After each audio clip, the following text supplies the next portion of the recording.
Welcome back. हम English pedagogy का almost सारा कोर्स खत्म कर चुके हैं और अब हम लास्ट टॉपिक पढ़ रहे हैं जो कि है असेसमेंट इन लैंग्वेज। अब असेसमेंट का जो टॉपिक है, अगर आपको पूरा डिटेल में पढ़ना है तब तो आपको चाइल्ड डेवलपमेंट पेडागोजी वाला जो है सीडीपी मतलब पेडागोजी जो है उसके अंदर देखना चाहिए। वहां पे मतलब इसी के ऊपर असेसमेंट के ऊपर लगभग 6-7 वीडियोस आपको मिल जाएंगे। बट यहाँ पे हम इसको एक ही वीडियो में कवर करेंगे क्योंकि जितना रेलेवेंट है बस उतना जानना है, थोड़ा बहुत आपको पता होना चाहिए। और डिटेल में जानने के लिए तो आप सीडीपी वाले कोर्स में देख ही सकते हो, है ना। तो चलिए स्टार्ट करते हैं पढ़ना assessment in English language.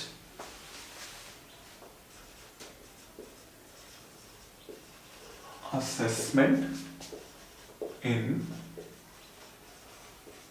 English language. तो हम बात कर रहे हैं असेसमेंट इन इंग्लिश लैंग्वेज की, बट चीजें सिमिलर हैं, मतलब कुछ ज्यादा फर्क नहीं आएगा। क्वेश्चन सेम रहता है कि असेसमेंट क्यों करना है, क्वेश्चन सेम रहता है कि असेसमेंट कैसे करना है, चीज सेम रहता है कि सीसीई क्या है, कॉन्टिन्यूअस कॉम्प्रिहेंसिव इवैल्यूएशन। तो वही सब हम पढ़ने वाले हैं। बट सबसे पहले पढ़ते हैं व्हाई एंड हाउ। तो सबसे पहली चीज हमें पढ़नी है why and how, meaning assessment क्यों करना है और असेसमेंट कैसे करना है। तो अगर बात करें सबसे पहले पॉइंट की, तो हम चाहते हैं हमारा टीचिंग लर्निंग जो प्रोसेस है वो इंप्रूव हो।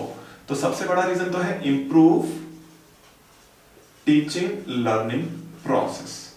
तो हम चाहते हैं कि जो हम पढ़ा रहे हैं वो सामने वाले स्टूडेंट्स को अच्छे से समझ में आए, और हम चाहते हैं स्टूडेंट की समझ और अच्छी बने। तो टीचिंग लर्निंग प्रोसेस को इंप्रूव करना चाहते हैं, इसलिए हम असेसमेंट करते हैं। तो ये है सबसे बड़ा रीजन। और आप ये कह सकते हो कोई रीजन नहीं है इससे बड़ा, ये सबसे बड़ा रीजन है असेसमेंट करने का। अब इंग्लिश लैंग्वेज की अगर बात करें, पर्टिकुलरली किसी भी लैंग्वेज की बात करें, तो हम चाहते हैं स्टूडेंट की लैंग्वेज प्रोफिशिएंसी को इंप्रूव करना। Improve language proficiency. तो लैंग्वेज प्रोफिशिएंसी इंप्रूव करना भी एक रीजन है। तो हम चाहते हैं प्रोफिशिएंसी बढ़े स्टूडेंट्स की लैंग्वेज में, बोल अच्छे से पाए, लिख अच्छे से पाए, जो कहा गया जो पढ़ा गया उसको समझ अच्छे से पाए। तो ये सब हमारा एम है। अब इसी को ध्यान में रखते हुए कि इंप्रूव करना है टीचिंग लर्निंग प्रोसेस, इंप्रूव करना लैंग्वेज प्रोफिशिएंसी, इसको करना कैसे है, असेसमेंट को करना कैसे है, ड्यूरिंग टीचिंग लर्निंग प्रोसेस। तो आप असेसमेंट तब करो जब पढ़ाना चल रहा हो, जब बच्चे सीख रहे हो, ताकि अगर उनको कोई प्रॉब्लम आए तो हमें उसी टाइम पता चल जाए और हम उसको उसी टाइम ठीक कर पाए। तो ड्यूरिंग टीचिंग लर्निंग प्रोसेस होना चाहिए। अब इसमें हमारा एम नहीं होता, हमें नहीं करना है, क्या नहीं करना है, ranking of students. No ranking of students. तो स्टूडेंट्स की रैंकिंग नहीं करनी है कि ये बच्चे फर्स्ट आए, सेकंड आए, थर्ड आए, फोर्थ है, मतलब फेल पास, ये सब एम नहीं है हमारा। और एक और चीज नहीं करनी है, हमें स्टूडेंट्स को कंपेयर नहीं करना है। No comparison. तो ना तो आपको उनको रैंक में बांटना है, ना उनको कंपेयर करना। मतलब आप स्टूडेंट को दूसरे स्टूडेंट से कंपेयर मत करो, आप स्टूडेंट को उसी से कंपेयर करो। मतलब जैसे मैं हूं, तो मैं एक स्टूडेंट हूं और मेरे पीछे टेस्ट में कितने मार्क्स आए थे और इस बार टेस्ट में कितने मार्क्स आए, उनको कंपेयर करना ठीक है कि लाइक पहले मेरे 10 थे नंबर, अब मेरे 12 हो गए, तो मेरे में इंप्रूवमेंट है। बट अगर मेरे को कंपेयर किया जाए कि मेरे 12 हैं और दूसरे स्टूडेंट के 15 हैं, तो ये अच्छा नहीं रहेगा। तो कंपैरिजन अगर आपको करना है तो उस स्टूडेंट को उसकी पुरानी परफॉर्मेंस से करो आज की परफॉर्मेंस से, तो वो कंपैरिजन कर सकते हो, बट दूसरे स्टूडेंट के साथ नहीं करना है। तो no comparison with other students, ठीक है। अब असेसमेंट इंग्लिश की अगर हम बात करें, किसी भी और सब्जेक्ट की हम बात करें, जनरल टर्म जो है आपने शायद सुना हो एक टर्म एप्टीट्यूड। एप्टीट्यूड टेस्ट, ये क्या होता है? एप्टीट्यूड टेस्ट होता है एबिलिटीज का पता लगाने के लिए, लाइक स्पेसिफिक एबिलिटीज जो है बच्चे में, वो मैथ्स से रिलेटेड हो सकती हैं, वो इंग्लिश रिलेटेड हो सकती हैं, वो कंप्यूटर रिलेटेड हो सकती हैं, वो स्पोर्ट्स रिलेटेड हो सकती हैं। तो उसके लिए पर्टिकुलरली जो टेस्ट किया जाता है उसको एप्टीट्यूड टेस्ट कहते हैं। तो सेम एप्टीट्यूड इस तरह से लैंग्वेज के लिए भी हो सकता है कि बच्चा लैंग्वेज में कितना अच्छा कर पाएगा, वो उसका एप्टीट्यूड है। क्या ये बच्चा आगे जाके अच्छा पोएट बन पाएगा, सॉन्ग राइटर बन पाएगा, स्टोरी राइटर बन पाएगा, मतलब ऑथर बन पाएगा। तो एप्टीट्यूड टेस्ट क्या होता है, उन पर्टिकुलर एबिलिटीज को चेक करने के लिए लिया जाने वाला टेस्ट जो हम जांचना चाहते हैं। तो अलग अलग एबिलिटीज हो सकती हैं, ठीक है। तो बच्चों की एबिलिटीज हमें पता लगानी है एप्टीट्यूड टेस्ट के थ्रू कि बच्चे कितने एबल हैं, कितना आगे हम इनको और पढ़ा सकते हैं। मतलब एक बच्चा जो कम क्लास में है बट फिर भी वो आगे तक सीख सकता है, तो वो हमें कैसे पता चलेगा, एप्टीट्यूड टेस्ट से, ठीक है। अब बात करते हैं एक बहुत इंपॉर्टेंट चीज की जो कि असेसमेंट के अंदर ही आती है, continuous and comprehensive evaluation,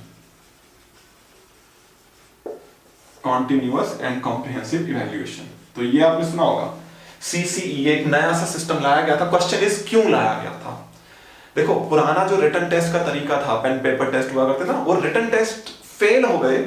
particularly अगर हम इंग्लिश या किसी भी लैंग्वेज की बात करें तो लैंग्वेज स्किल को चेक नहीं कर पाते थे, तो पेन पेपर टेस्ट जो थे वो थे फेलियर। पेन पेपर टेस्ट जो है वो हो गए फेल। अब पेन पेपर टेस्ट की जगह, ध्यान से सुनिए, इनको ट्रेडिशनल टेस्ट भी कह सकते हैं, इनको बहुत कुछ कह सकते हैं। तो पेन पेपर टेस्ट फेल हो गए, पेन पेपर टेस्ट सक्सेसफुल नहीं रहे बच्चों को चेक करने में। किस चीज में चेक करने में? लैंग्वेज स्किल्स में। अब लैंग्वेज में लिसनिंग भी आता है, स्पीकिंग भी आता है, रीडिंग भी आता है, राइटिंग भी आता है। ये पेन पेपर टेस्ट सिर्फ राइटिंग चेक कर रहे थे, लिसनिंग, स्पीकिंग, रीडिंग स्किल बहुत अच्छे से इनसे चेक नहीं हो रहे थे। तो क्योंकि पेन पेपर टेस्ट फेल हो रहे थे इसलिए एक नया सा सिस्टम लाया गया जिसको बोला गया CCE। अब इसमें क्या हुआ, इसमें कॉन्टिन्यूअस बनाया गया। पहले तो हमारे असेसमेंट प्रोसेस को कॉन्टिन्यूअस नहीं था, साल में 3 बार एग्जाम हो रहा है, first term, second term, final term. तो कॉन्टिन्यूअस बनाने के लिए क्या किया गया, चीज लाई गई जिसको बोलते हैं formative assessment. Formative assessment, short में FA। अभी फॉर्मेटिव असेसमेंट में क्या था, रेगुलरली बच्चे को चेक किया जाता था कि उसको सीखने में कहां प्रॉब्लम आ रही है और उसको सुधारा जाता है। तो इसलिए इसमें एक बहुत इंपॉर्टेंट चीज जो है जिसकी वजह से लर्निंग का सुधरना होता है वो है फीडबैक। तो इस फीडबैक की वजह से होता है इंप्रूवमेंट। ठीक है, तो टीचिंग लर्निंग प्रोसेस को इंप्रूव करना जो हमारा एम है वो इस फीडबैक के थ्रू पूरा हो सकता है। हमें पता चले बच्चे की कमियां, हम उनको सुधारें, बच्चे को भी बताएं, बच्चा खुद भी सुधारे, ये सब हो। तो ये है फीडबैक। अच्छा, पहले से जो चला आ रहा था उसको एज इट इज रहने दिया गया, समेटिव असेसमेंट, नया नाम दिया गया समेटिव असेसमेंट। ठीक है, तो समेटिव असेसमेंट में क्या था, ये वही है जो एंड में एग्जाम होते थे। तो ये फाइनल जजमेंट वाला एग्जाम है, ये भी हो रहे हैं, ऐसा नहीं है कि नहीं हो रहे हैं, तो फाइनल जजमेंट भी होगा। बट उससे पहले फॉर्मेटिव असेसमेंट के थ्रू कॉन्टिन्यूअसली हम लर्निंग को सुधारते रहेंगे। ठीक है, अब कॉम्प्रिहेंसिव वाला जो पार्ट है, कॉम्प्रिहेंसिव, इसका मतलब क्या था कि बच्चे के सारे एस्पेक्ट को चेक करें। अब प्रॉब्लम क्या थी पेन पेपर टेस्ट की, चेक कर रहा है सिर्फ रिटर्न, बट लर्निंग एक कॉम्प्रिहेंसिव प्रोसेस है। इंग्लिश की अगर मैं बात करूं, लिसनिंग, स्पीकिंग, रीडिंग, राइटिंग, इतने सारे स्किल हैं। तो कॉम्प्रिहेंसिव क्यों करा गया? कॉम्प्रिहेंसिव क्या था, ऑल लैंग्वेज स्किल्स, सबको इंप्रूव करना है। ऑल, हम सिर्फ राइटिंग पे जोर दे रहे थे, बाकी सबको हम इग्नोर कर रहे थे, तो ये थी कमी। तो सबको इंप्रूव करना है, इसलिए बनाया गया कॉम्प्रिहेंसिव। ओवरऑल डेवलपमेंट करना है पर्सनैलिटी का, या अगर मैं पर्टिकुलरली इंग्लिश की बात करूं तो ओवरऑल डेवलप करना है इंग्लिश लैंग्वेज का। हिंदी में भी हो सकता है ओवरऑल डेवलपमेंट, मतलब बच्चे में सभी तरह के कौशलों का विकास, सभी तरह के स्किल्स का डेवलपमेंट हो, इसलिए बनाया गया कॉम्प्रिहेंसिव। ठीक है, अब इसी के अंदर एक चीज आती है जिसको हम बोलते हैं डायग्नोस्टिक असेसमेंट। डायग्नोस्टिक असेसमेंट क्या होता है? डायग्नोस्टिक असेसमेंट, देखो बच्चे को सीखने में जो कमी आ रही है हमें उसको सुधारना है ना, improvement of teaching learning process. तो हमें पता कैसे चलेगा? उस पता लगाने के लिए चाहे आप रिटन टेस्ट लो, चाहे आप ओरल क्वेश्चनिंग करो, चाहे कोई टास्क देकर पता लगाओ, इन द एंड पता लगाओ कि बच्चे की लर्निंग में गैप कहां है, और उसको हम बोलते हैं diagnostic assessment, to identify learning gaps. तो लर्निंग में जो गैप्स हैं उनको पहचानना है डायग्नोस्टिक असेसमेंट। और फिर जब हमें गैप्स पता चल गए तो हम क्या करते हैं, हम उनको सुधारते हैं, उसको कहते हैं रिमीडियल टीचिंग। अब रिमीडियल टीचिंग जो है वो नॉर्मल टीचिंग से अलग है। रिमीडियल टीचिंग नॉर्मल टीचिंग से अलग, मतलब पहले जैसे ही अगर आप पढ़ा रहे हो तो फिर इंप्रूवमेंट कहां से आएगा? अगर पहले जैसे ही पढ़ाने से होना था तो फिर वो पहले ही हो जाता ना, मतलब नहीं, दोबारा उस तरीके से नहीं पढ़ाना है। तो remedial teaching is somehow creative process. तो यहां पे आप नई नई चीजें करोगे जो पहले नहीं करते थे, क्योंकि पहले वाले तरीके से तो प्रॉब्लम सॉल्व नहीं हुई ना। हमने देखा लर्निंग में गैप्स हैं, सीखने में कुछ कमियां रह गई पुराने तरीके से, तो हम रिमीडियल टीचिंग करेंगे। रिमीडियल टीचिंग इसलिए हम थोड़े अच्छे नए नए तरीकों से करेंगे ताकि वो जो गैप्स रह गए हैं उनको दूर किया जा सके। ठीक है, अब एक चीज आती है जिसको हम बोलते हैं रूब्रिक्स ऑफ असेसमेंट। रूब्रिक्स क्या होता है? पैरामीटर्स। पैरामीटर्स क्या होते हैं? देखो आप बच्चे को असेस कर रहे हो, तो कोई चीज जैसे लैंग्वेज की मैं बात करूं तो आपने कोई पोएट्री चेक करनी है तो पोएट्री में रूब्रिक्स अलग हो सकते हैं। सेम लैंग्वेज में ही, इंग्लिश में ही आपको अगर एस्से को चेक करना है तो रूब्रिक्स अलग हो सकता है। रूब्रिक्स मतलब पैरामीटर कि हम बच्चों में कौन कौन से स्किल देखना चाहते हैं। तो अगर एस्से राइटिंग की बात करूं, एक्सप्रेशन देखना चाहते हैं, हाँ, हैंड राइटिंग देखना चाह सकते हैं। बट अगर मैं पोएट्री की बात करूं तो इंटरप्रिटेशन, मीनिंग बच्चे ने कितना समझा ये हो सकता है। फिर अगर मैं किसी पोएम की ही बात करता हूं, चलो पोएम में स्ट्रेस या इंटोनेशन हो सकता है, बच्चे से पोएम बोल के सुनी जा रही है, तो पैरामीटर्स अलग अलग हो सकते हैं, रूब्रिक्स अलग अलग हो सकते हैं, पोएम के अलग होंगे, एस्से के अलग होंगे। तो अगर मैं पोएम की बात करूं, पोएम में क्या है, स्ट्रेस, इंटोनेशन, ये इंपॉर्टेंट हो जाते हैं पोएम में। बट अगर मैं एस्से की बात करूं, एक्सप्रेशन, ये इंपॉर्टेंट हो जाता है। तो रूब्रिक्स चेंज हो जाते हैं, मतलब टॉपिक टू टॉपिक ना रूब्रिक्स चेंज होते हैं। तो rubrics is how to assess something, क्या इंपॉर्टेंट है उसके अंदर, ऐसे में क्या इंपॉर्टेंट है, पोएम में क्या इंपॉर्टेंट है, और ऐसी कुछ भी हो सकता है, कोई चैप्टर है उसके अंदर क्या इंपॉर्टेंट है, तो हमें क्या असेस करना है, वो चीज होती है रूब्रिक्स की। हम क्या जांचना चाहते हैं, क्या असेस करना चाहते हैं, ठीक है। तो अलग अलग जगह अलग अलग रूब्रिक्स बनेंगे। अब मैं बात करता हूं पर्टिकुलरली लैंग्वेज स्किल्स की। लैंग्वेज स्किल्स, तो लैंग्वेज स्किल्स है हमारे पास 4 लैंग्वेज स्किल है, LSRW, LSRW। अब इन सब में असेसमेंट अगर हम करना चाहते हैं तो कैसे करें, लिसनिंग में असेसमेंट कैसे हो, आप बच्चों को दो लिसनिंग कॉम्प्रीहेंशन, लिसनिंग कॉम्प्रीहेंशन। ये क्या होता है कि बच्चों को कुछ सुनाया जाए, जैसे लैंग्वेज लैब में लेके गए और हेडफोन लगा के कोई ऑडियो सुन रहे हैं, तो बच्चों ने ऑडियो सुन लिया, अब उनसे पूछो कि अच्छा आप बताओ जो आपने सुना उसका कंक्लूजन क्या है, उससे रिलेटेड कुछ भी क्वेश्चंस पूछो, तो वो लिसनिंग कॉम्प्रीहेंशन को चेक कर ले तो बच्चे कितना अच्छे सुन रहे हैं। अच्छा, बच्चों से खुद किसी चीज पर अपने विचार रखने को डिस्कशन कराओ, डिबेट कराओ, क्लास टॉक कराओ, तो वो हो जाएगा स्पीकिंग का। तो स्पीकिंग में हो सकता है क्लास टॉक, स्पीकिंग में हो सकता है डिस्कशन, कुछ भी हो सकता है, अपने पॉइंट ऑफ व्यू रखना भी हो सकता है, तो बच्चों से ये कर सकते हैं। अच्छा, रीडिंग में भी कॉम्प्रीहेंशन ही होगा जैसे लिसनिंग में होगा कॉम्प्रीहेंशन। तो रीडिंग कॉम्प्रीहेंशन कैसे चेक करेंगे, आप बच्चों को कोई बुक पढ़ने को दो और उस बुक के बारे में उनसे पूछो कि अच्छा आप बताओ इस बुक में आपने क्या क्या पढ़ा, आपको क्या कैरेक्टर अच्छा लगा, क्या अच्छा नहीं लगा, इस तरह से, तो वो रीडिंग कॉम्प्रीहेंशन है। बच्चों ने कितना पढ़ा और कितना समझ में उनके आया वो चेक किया जा सकता है ना। तो बुक का एग्जांपल बहुत बढ़िया हो सकता है कि बुक के बारे में ही पूछ लीजिए, बुक पढ़ने को दी, वो बुक जरूरी नहीं कि बहुत बड़ी बुक हो, छोटी सी मैगजीन हो सकती है बच्चों के लिए, कोई स्टोरी बुक हो सकती है, कोई कॉमिक बुक हो सकती है, कुछ भी हो सकती है, ठीक है। तो कॉम्प्रीहेंशन ही चेक होता है। और राइटिंग तो बहुत आसान है, राइटिंग के तो अनलिमिटेड टास्क है, तो हम पहले से करते आ रहे हैं, मतलब पेन पेपर टेस्ट है ही, pen paper test. But writing के लिए और भी बहुत सारी चीजें हो सकती है। और क्या हो सकता है राइटिंग का ही अगर मैं एग्जांपल लूं तो आप बच्चों से ऐसे राइटिंग कंपटीशन करा सकते हो, किसी भी तरह का राइटिंग कंपटीशन करा सकते हो, और यहाँ पे हमें चेक करना होता है बच्चे सेल्फ कितने अच्छे से कंपोज कर पाते हैं और एक्सप्रेस कर पाते हैं। तो कॉम्पोजिशन एंड एक्सप्रेशन, तो ये यहां पे इंपॉर्टेंट हो जाता है। सेम यही चीज स्पीकिंग में इंपॉर्टेंट हो जाती है, composition and expression, composition and expression.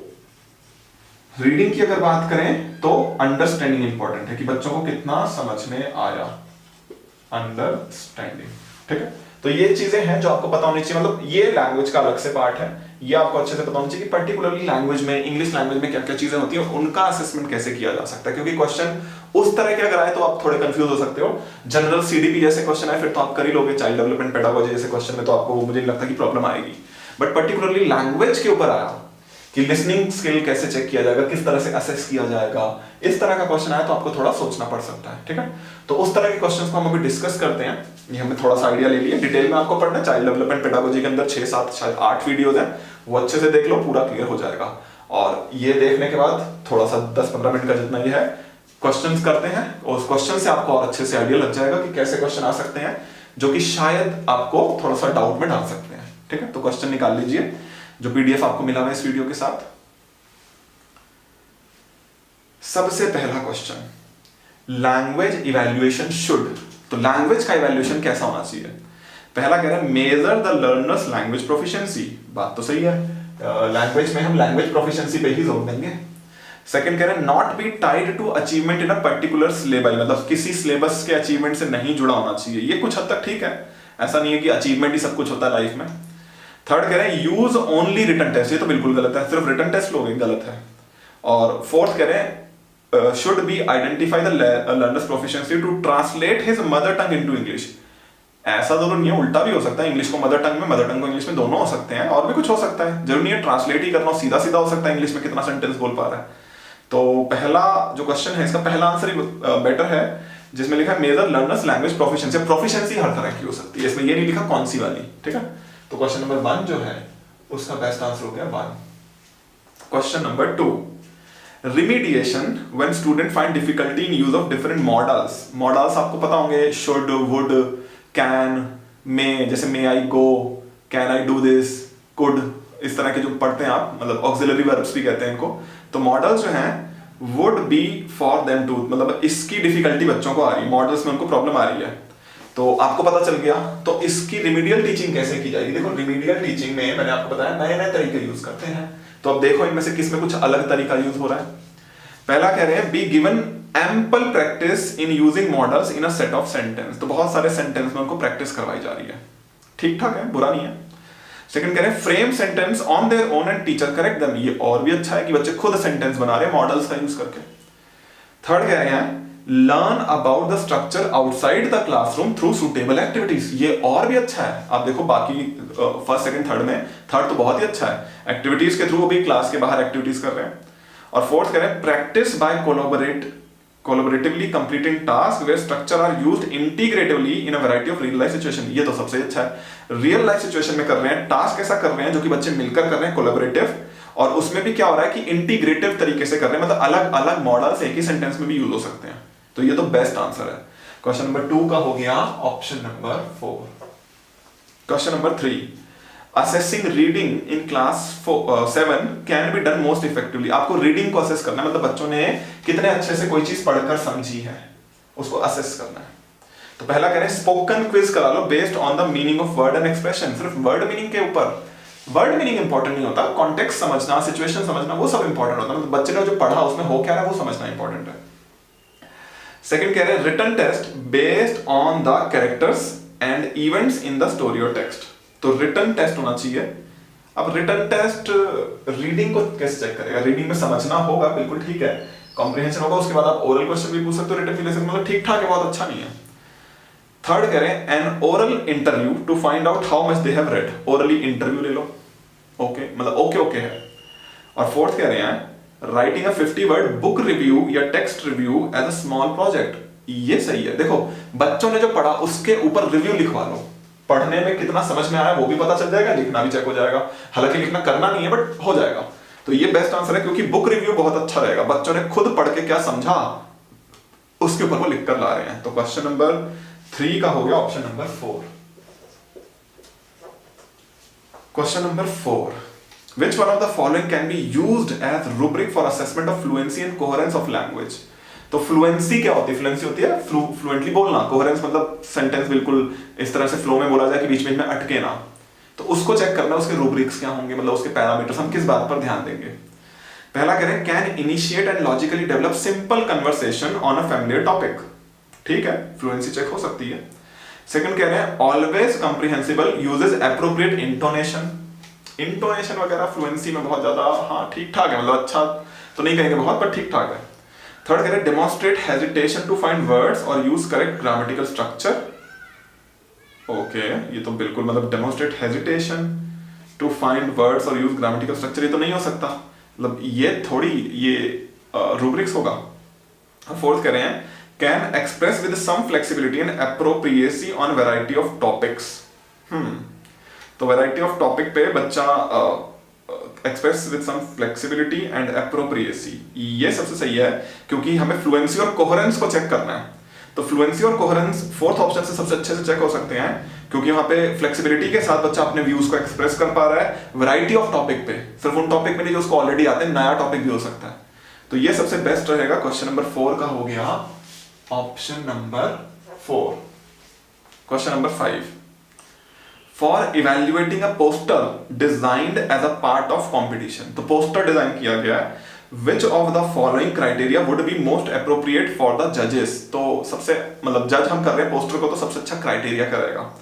पहला कह रहे हैं क्रिएटिविटी पोस्टर में होती है, दूसरा कह रहे हैं फॉन्ट हो सकता है बड़ा छोटा जो लिखा है, विजुअल अपील सही है, सेकंड कह रहे हैं रेलेवेंट कंटेंट। हाँ फर्स्ट में ये मिसिंग है, देखो रेलेवेंट पोस्टर किसी टॉपिक पे होगा ना, ऐसे थोड़ी बना दिया होगा, कंटेंट भी तो रेलेवेंट होना चाहिए, तो फर्स्ट में वो मिसिंग है। Relevant content, style and word limit नहीं होती है पोस्टर में। थर्ड कह रहे हैं use of quotation, style and visual appeal, और फोर्थ में कह रहे हैं creativity, relevant content and visual appeal. ये सबसे ज्यादा सही है फोर्थ, क्योंकि क्रिएटिविटी होती है, रेलेवेंट कंटेंट होना चाहिए और विजुअल अपील मतलब देखने में भी अच्छा लगे, पोस्टर है ना। तो बेस्ट आंसर हो गया 5 का option number 4। Question number 6, while evaluating students response for reading comprehension, तो रीडिंग कॉम्प्रिहेंशन में मार्क्स में be deducted for which error? Reading comprehension में बच्चे ने कंटेंट को कितने अच्छे समझा उसको चेक करते हैं, तो स्पेलिंग का एरर का मार्क्स नहीं काटोगे, ग्रामेटिकल एरर का मार्क्स नहीं काटोगे, सिंटैक्टिकल मतलब वर्ड्स आगे पीछे नहीं, कंटेंट एरर का मार्क्स काटोगे, मतलब पढ़ा जो है वो समझा गलत है उसका मार्क्स कटेगा। तो क्वेश्चन नंबर 6 का हो गया option number 4। Question number 7, diagnostic test in English will help the language learner to identify. Diagnostic test क्या करते हैं? डायग्नोस्टिक टेस्ट हमें पता चलता है कमी क्या है, लर्निंग गैप क्या है, जो कि यहाँ पे पहले ऑप्शन में कह रहे हैं स्लो लर्नर नहीं, सेकंड कह रहे हैं लर्निंग डिफिकल्टीज, थर्ड कह रहे हैं topic which learner has not learned, fourth intelligent learners. No, second answer best है, learning difficulties the learner faces in English. तो बच्चों को सीखने में जहां पे प्रॉब्लम आ रही है वो हमें पता चलता है। तो क्वेश्चन नंबर 7 का हो गया second option. Question number 8, process of assessment in a language class should be conducted. तो असेसमेंट प्रोसेस लैंग्वेज की क्लास में कैसे होना चाहिए?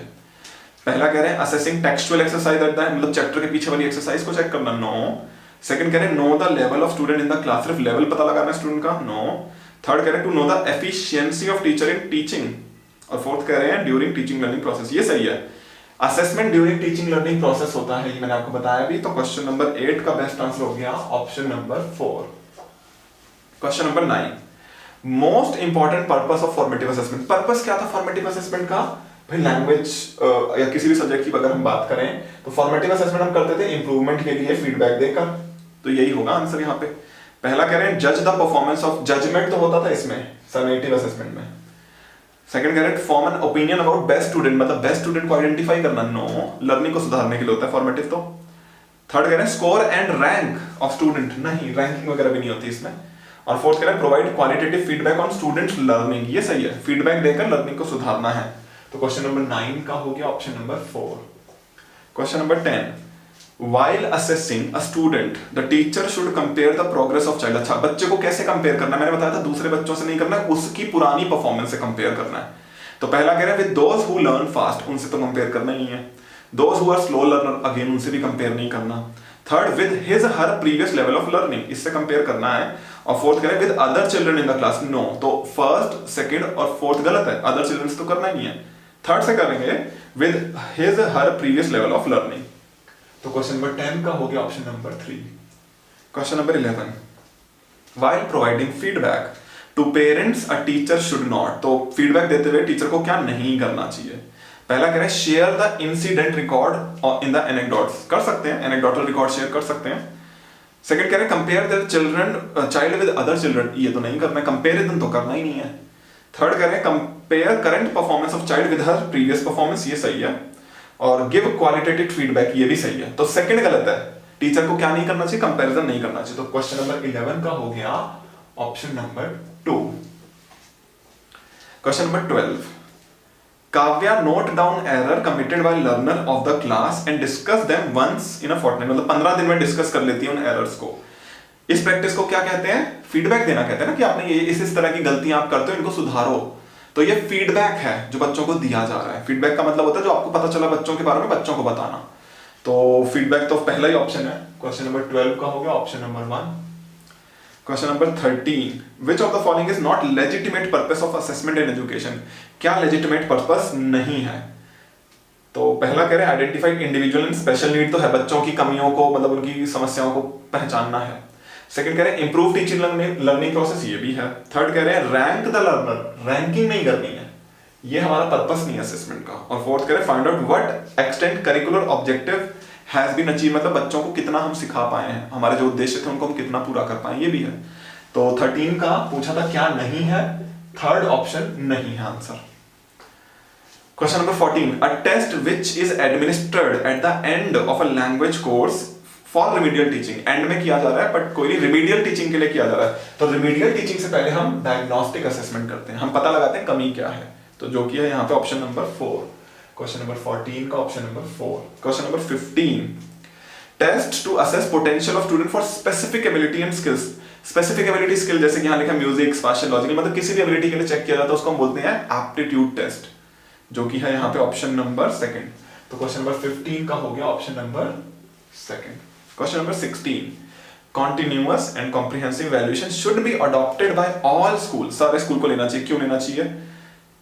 पहला ऑप्शन ही है ट्रेडिशनल पेन पेपर टेस्ट जो है वो सब कुछ असेस तो नहीं करते, मैंने बताया traditional pen paper test fail हो गए, सिर्फ राइटिंग को चेक करते हैं, बाकी 3 स्किल कहां गए, नहीं करते, तो यही आंसर है।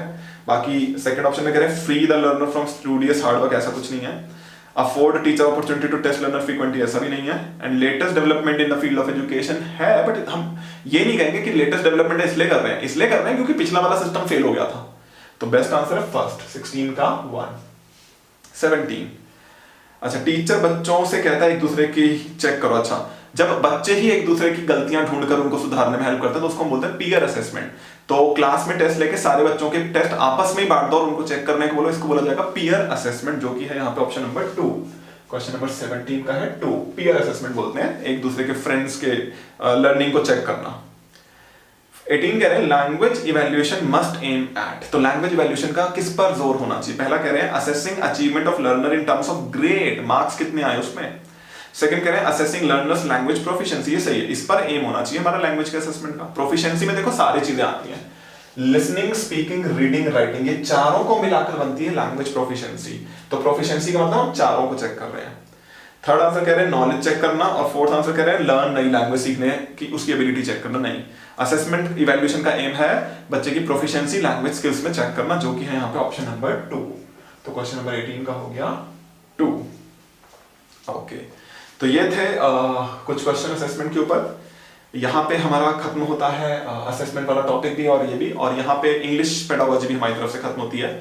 अब अगर आप पीछे से लेके यहाँ तक चेक करें तो ऑलमोस्ट आपने 400 प्लस क्वेश्चन कर लिए हैं डिस्कस, जो कि बहुत होते हैं आई गेस, मतलब कम नहीं है 400 प्लस क्वेश्चन डिस्कस करना सारे टॉपिक पढ़ने के बाद, और 15 नंबर की आनी है इंग्लिश पेडागोजी। तो बहुत है इतने क्वेश्चन। बाकी आप और करना चाहते हो तो आप और कर सकते हैं, और जगह से पढ़ना चाहते हो आप और पढ़ सकते हो। बट आई थिंक अगर आप लैंग्वेज टीचर नहीं बन रहे हो तो सिर्फ इस कोर्स को देखना है, 400 क्वेश्चंस को अच्छे से समझना भी बहुत है। और 15 में से आपके मोर देन 12-13 मार्क्स आ सकते हैं, 15 आउट ऑफ 15 भी आ सकते हैं, ऐसा नहीं कि नहीं आ सकते। बट फिर भी इनको अच्छे से कर जाना, और अगर आपका मन है तो आप और भी कर सकते हो, प्रॉब्लम उसमें नहीं है।